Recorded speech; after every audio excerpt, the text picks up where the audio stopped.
আমারে কষ্ট দেওয়া সেই মানুষটারে আমি সত্যি সত্যি ক্ষমা করে দিছি। সেই সাথে আমার সৃষ্টিকর্তা যাতে মানুষটারে ক্ষমা করে দেয় সর্বদাই ওই প্রার্থনাটাই করি।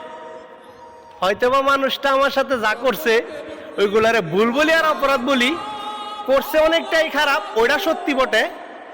তবে মানুষটার দেওয়া কষ্ট আর আঘাতগুলি যদি আমি মনে করে চাপা দিয়া তারে সর্বদাই অভিশাপ দিতে থাই, তাহলে হয়তোবা এরকমটা হইতে পারে শেষ বিচারের দিন তার অপরাধ আর ভুলের জন্য আল্লাহ পাক তার উপযুক্ত শাস্তি দিব ঠিকই, কিন্তু আমি যে একজন ভালো মানুষ আর শেষ বিচারের দিন আল্লাহ পাকের কাছে হাজির হইতে পারবো ওইটার গ্যারান্টি কি?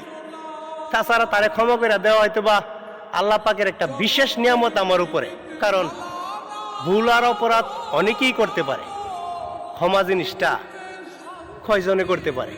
তাছাড়া মানুষটারে তো আমি সত্যি সত্যি ভালোবাসতাম, তাই আমার ভালোবাসার মানুষটারে আমার জন্য আল্লাহ পাক শাস্তি দিব এটা আমি কখনোই চাইবো না, কারণ আমার ভালোবাসাটা তার প্রতি সত্যই ছিল, মিথ্যা ছিল না।